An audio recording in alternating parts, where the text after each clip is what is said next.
صدمہ اور اذیت پہنچانا کوئی معمولی جرم نہیں. جو شخص یہ حرکت کرتا ہے خدا تعالیٰ اس کے لیے دنیا و آخرت میں دردناک عذاب اور ذلت کو مقدر کر دیتا ہے.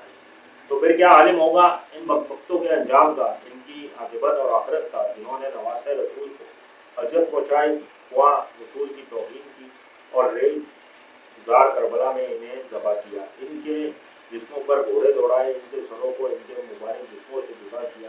اندازہ کیجیے کہ حضور کی روح انور پر حکمت حضرہ کے اندر کیا قیامت بیتی ہوگی. مٹی میں مل گئے ارادے یزید کے، مٹی میں مل گئے ارادے یزید کے. لہرا رہا ہے آج بھی پرچم حسین کا. حضرت ابن عباس کی روایت: میں نے نیند کی حالت میں دیکھا کہ رسول پاک خواب میں میرے پاس تشریف لے آئے. آپ کے سر انور پر گرد سے اور آپ پریشان نظر آتے ہیں، اور آپ کے دست اقدس میں ایک شیشی ہے اور اس شیشی میں خون ہے.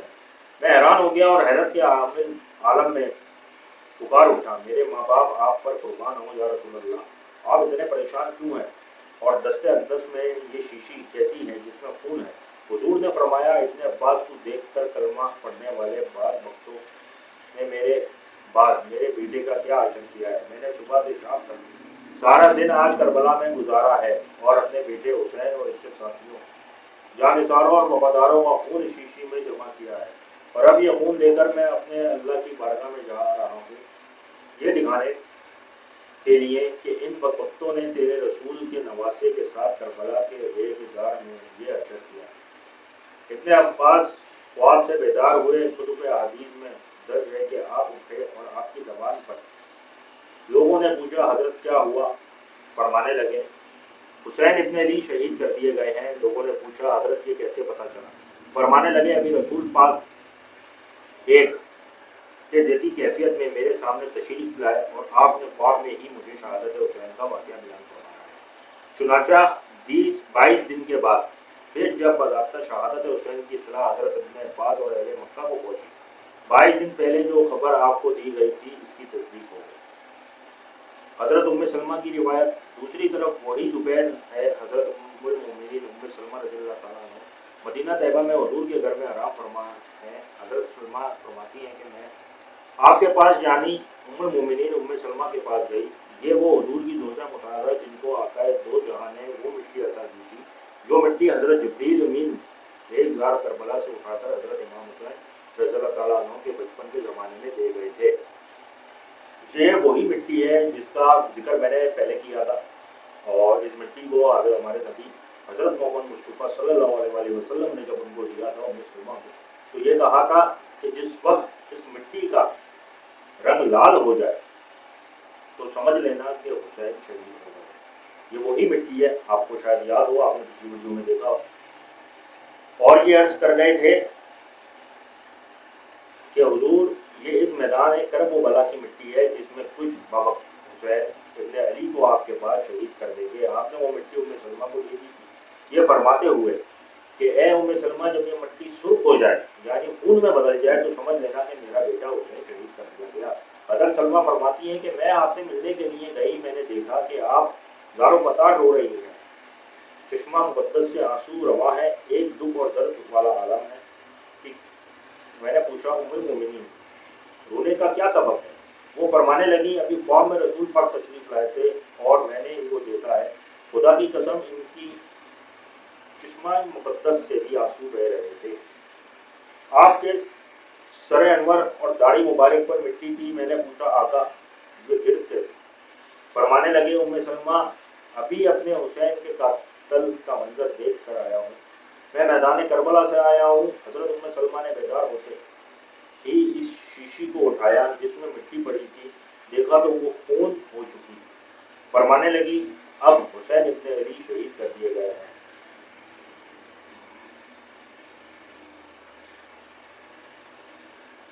حسین کی شہادت کا منظر دیکھ رہے تھے جو نبی انہی رشتے کی بدولت اپنے عزیز و اقارب کی ذرا سی تکلیف بھی گوارا نہیں فرماتے تھے اور ان کی اذیت سے بے چین ہو جاتے تھے. اس سانحہ کے واقعے کے وقت ان کے درد و عالم کا اندازہ لگایا جا سکتا ہے. اور جو بد کردار سفاق لوگ اس قتل میں ملوث تھے، ان کے خلاف آپ کے نفرت بھرے جذبات کیسے ہوں گے وہ بخوبی معلوم کیے جا سکتے ہیں۔ اسی حادثے کی طرف اشارہ فرماتے ہوئے آپ نے ایک بار فرمایا تھا کہ میں دیکھتا ہوں کہ ایک دبے دار کتے کو وہ میرے اہل بیت کے خون سے ہاتھ رنگ رہا ہے۔ جب امام حسین میدان کربلا میں پہنچے اور شمن جوشن تلوار لہراتا ہوا اس شہوار کے سامنے آیا تو اس کی شکل دیکھتے ہی پکارے اٹھے کہ میرے نانا نے سچ فرمایا تھا کہ میں نے دبے دار برس والے کتے کو دیکھتا ہوں کہ میرے بیٹے کے خون سے ہاتھ رنگ رہا ہے۔ اس وقت شر تو ہی وہ کتا ہے جس کی نسبت میرے نانا نے خبر دی گئی تھی، اور میں تیرے برس کو دیکھ رہا ہوں اور دیکھ رہا ہوں تیرے انجام کو کہ عنقریب تو ہمارے خون سے اپنے ہاتھ میں رگے گا۔ ابن حسا کرنے اس روایت کو بیان فرمایا ہے۔ چنانچہ جس طرح میں نے پہلے عرض کیا کہ ان کا سر انور اور دیگر علماء کربلا کے سروں کو تنوں سے جدا کر دیا گیا۔ اب شام ہو چکی تھی، ظالموں نے رات اسی میدان میں بسر کی۔ اندازہ کیجیے کہ وہ رات کبھی قیامت کی رات ہوگی۔ رسول کی مقدس خیموں میں ہے اور رات چھا گئی ہے اور تن سر سے جدا ہے، اور اسی طرح بہتر 72 شہدا کے تن ایک طرف اور سر ایک طرف ریزگار کربلا میں دریائے فرات کے کنارے پڑے ہیں۔ ساری رات اس قیامت کی کیفیت میں بسر ہو گئی۔ یہ وہ واقعہ تھا کربلا کا، اور اگلی ویڈیو انشاءاللہ تعالیٰ کل آخری ویڈیو ہوئی تھی کربلا تو میں آپ لوگوں کو پیش کروں گا۔ اور اللہ کا شکر ہے کہ آپ لوگوں کی محبت سے اور آپ لوگوں کے ویوز سے، آپ لوگوں کے سبسکرائبر سے میرا چینل گرو کر رہا ہے، تو اللہ تعالیٰ آپ لوگوں کو بھی اس کا اجر دے گا۔ اور جو بھی بات ہو، جو بھی کچھ پوچھنا ہو، جو بھی آپ لوگوں کے دلوں میں سوالات ہوں، اس کے لیے کمنٹ ضرور کیجیے گا۔ باقی چینل کو سبسکرائب کرتے رہیں، لائک کرتے رہیں، بیل آئیکن کو پریس کرنا نہیں بھولیے گا۔ انشاءاللہ تعالیٰ کل نئی ویڈیو کے ساتھ حاضر ہوگا، کربلا کو لے کے آگے چلیں گے۔ آخری لاسٹ ویڈیو کی کربلا کی، وہ لاسٹ پارٹ ہوگا میرا کربلا کا۔ ملتے ہیں کل انشاءاللہ تعالیٰ۔ اللہ حافظ۔